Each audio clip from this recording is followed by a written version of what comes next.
अस्सलाम वालेकुम ख़वातीन और हज़रात, दिस इज एवाडॉट। तो यार आज हम लोग रशिया और वेस्ट, मतलब रशिया का कोई वेस्ट होगा, वो लोग जो है ना डिवाइडेड है दो चीज़ों में, मतलब कि जैसे अमेरिका और रशिया इस तरीके से वो लोग जो है ना डिवाइड, मतलब एक ही रंग रूप होके और एक ही मतलब मजहब के होके, लेकिन फिर भी वो लोग डिवाइडेड है, पता नहीं क्यों, क्या मसले मसाइल है।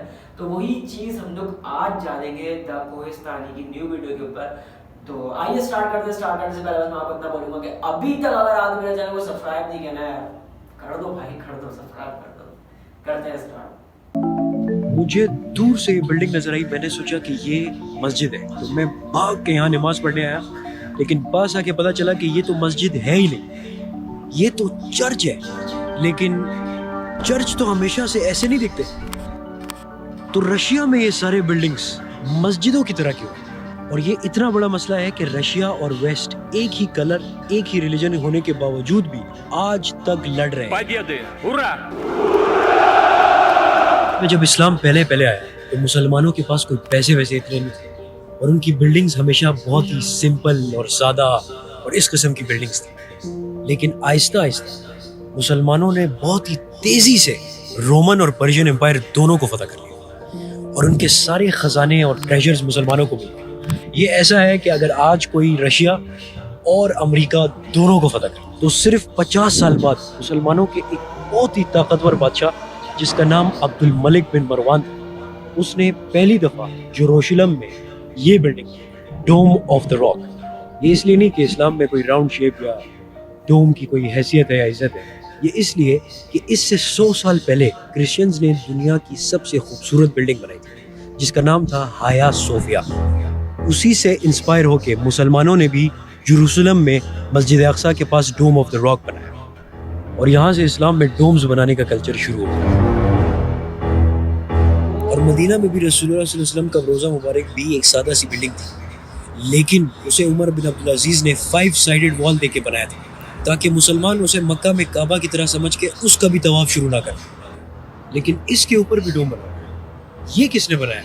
ये तो रसूलुल्लाह सल्लल्लाहु अलैहि वसल्लम के 500 साल के बाद एक ममलूक सुल्तान ने इसके ऊपर डोम बनाया था, लेकिन उसका कलर ब्राउन और गोल्डन था। और ये जो ग्रीन डोम है, ये तो अभी 200 साल पहले उस्मानिया सल्तनत के एक बादशाह ने बनाया, और ये आज भी उसी शक्ल में मौजूद है। असल में 2000 साल पहले रोमन एम्पायर हर तरफ फैल गई थी, तो उसके बादशाह ने सोचा कि क्यों ना हम इस एम्पायर को 2 हिस्सों में डिवाइड करें। तो एक का नाम रखा ईस्टर्न रोमन एम्पायर और दूसरे का नाम रखा वेस्टर्न रोमन एम्पायर। जिस तरह ईस्ट एंड वेस्ट पाकिस्तान है, ईस्टर्न रोमन एम्पायर का कैपिटल इस्तांबुल था और वेस्टर्न रोमन एम्पायर का कैपिटल रोम था। ईस्टर्न रोमन एम्पायर एशियाई कल्चर से बहुत इन्फ्लुएंस थे, और वेस्टर्न रोमन एम्पायर यूरोपियन तरीके से अपनी ज़िंदगी गुजार रहे थे।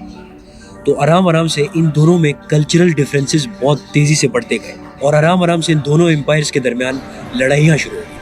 इन दोनों एम्पायर्स में नफरत इस हद तक बढ़ी कि आखिर इनका रिलीजन क्रिश्चियनिटी भी 2 हिस्सों में बढ़ गया, जैसे शिया और सुन्नी।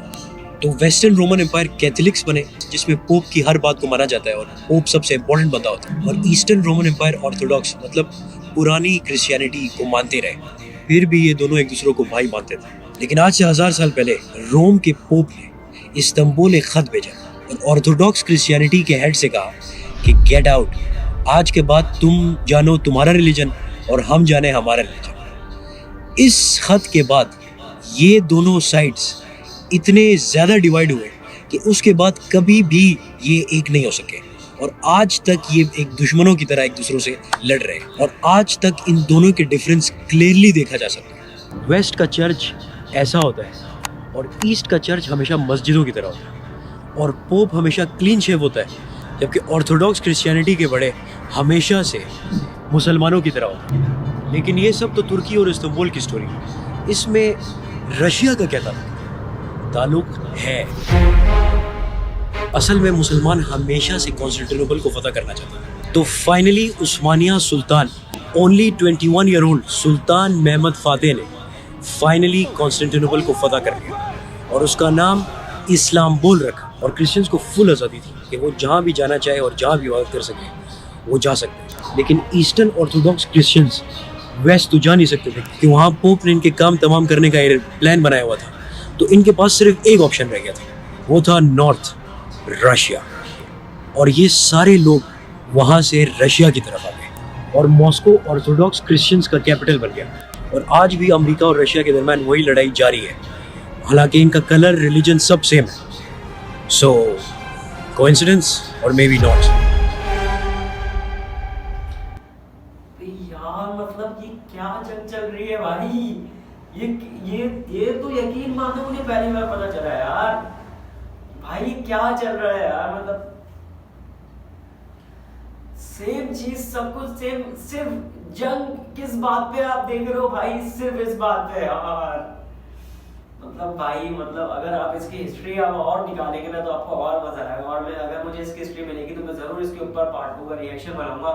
तो बस भाई एकदम मेरा रिएक्शन, अगर आपको मेरा रिएक्शन पसंद आया तो आपको पता है क्या करना है, like share comment and subscribe subscribe subscribe. खुश रहो, बाद में बच्चों के साथ बहुत ज्यादा ख्याल रखना।